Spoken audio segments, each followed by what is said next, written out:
Hello everyone and welcome to this Easyback review video. Today I'm going to be talking you through everything you need to know about Easyback, and as usual, if you do have any questions, please leave them in the comment section down below. I'll also be leaving a discounted link in this video's description so that you can always get your money's worth for Easyback.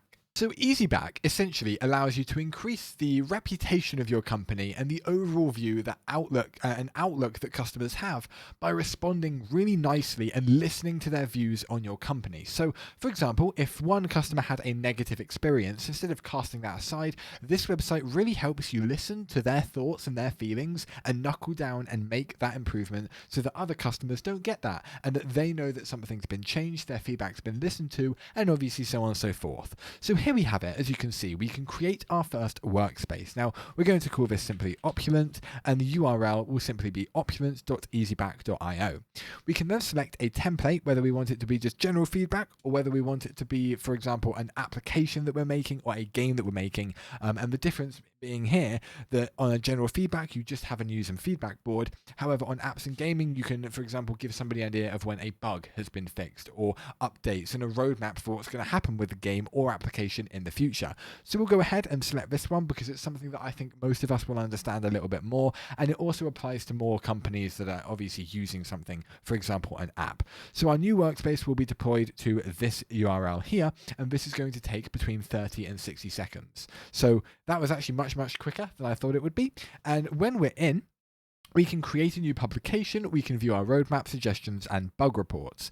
So it's very easy to do, and under the changelog, we're basically able to create our first sort of update almost. So here, it will basically have a little bit of information, and we can publish stuff when we've made a change.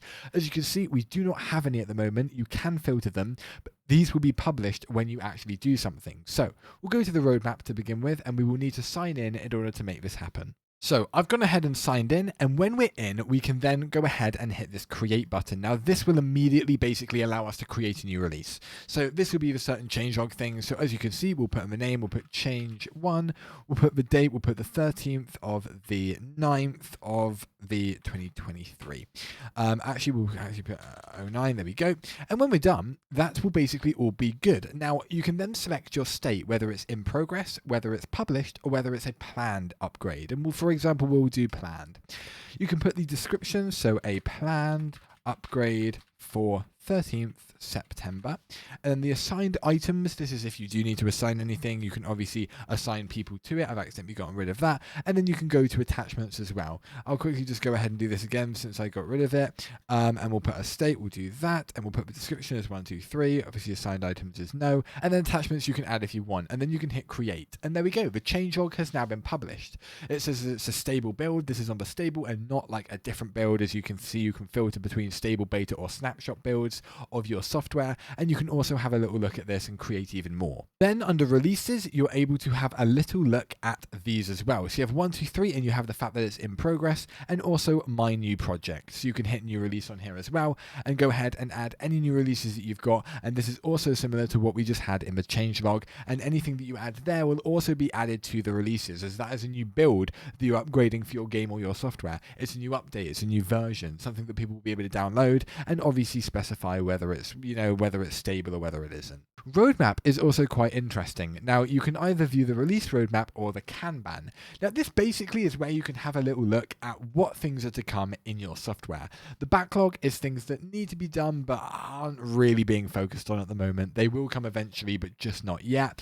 You have the things that are in progress, so obviously things that are currently being done, sorted out, developed, upgraded, fixed, things like that, and then anything that's already been completed and finished and published, or maybe if it even hasn't been published, it's ready to be published. So this is a nice idea to sort of see where people are and let people see where you are rather on your overall development program of your software. It's really nice to be able to have that and give people a nice insight and show that their feedback is being listened to. You can also create suggestions. So if people have things that they think you should add to a software to get the ideas that you're going to put on your changelog and releases and roadmap, this is where you can get it. So you can create a new item or create a new board. You would put the title of a suggestion, any tags, so people can refer to maybe what type it is, but this isn't obligatory, and then a description of the suggestion that you have. And this is the same under the create one here. You can create either button or hit either button, create it, publish it. We'll just put another 1, 2, 3, 1, 2, 3, and and when you're done, it will appear like this. So you've got one that's obviously cropped up, and you can upvote it or downvote it depending on what you feel about it, and it will also say whether they're new or whether they're old, so you have an idea and you don't go back and do things that have already been fiddled with and already been decided on, stuff like that. Bug reports is the final feature that the website offers, and this basically allows you to show people the overall, the idea of how things are. If there's a bug in the software or a glitch that people have found, it allows them to report that bug and how that bug is obviously how it comes about and what happens to create it. So the title 123, the environment will be the version 1, and we'll put the platform of mobile, for instance. The description will be it bugs out when blah blah blah, and then to reproduce. So click 123, type 123, blue screen. That could be what we would write for to reproduce, and then the attachments would go here. You'd hit create, and then that bug will then be published for people to vote on. So if they're having the same issue, instead of having numerous ones crop up with the exact same bug,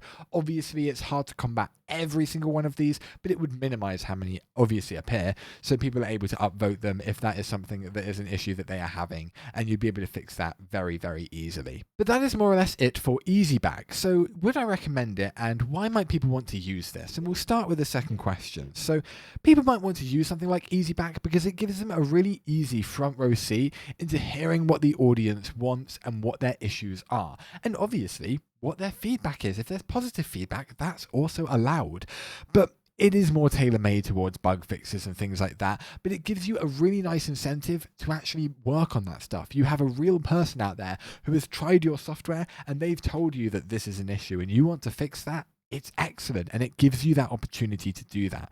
So it's really nice, and it's also very seamless to use. I love the interface. Dark themes on website are something that have an unusually special spot in my heart. It's just really easy and appealing to look at. But people definitely who want to improve the customer service of their websites or applications or games or wherever you're making, and really get an idea and have customers happy with the feedback and support that they've received, this is the website for you. As for whether I think it's good, I think it's excellent. I would definitely recommend it. It has every feature you could need, the bug reports, suggestions, and the roadmap, and also a nice overall area looking at all of the releases and the change logs and things like that. I think it's absolutely excellent. So I would definitely recommend it to anybody who really wants to increase that feedback and that conversation and communication between you and your customers really efficiently. But thank you everyone so much for watching. I will see you next time, but until then, goodbye.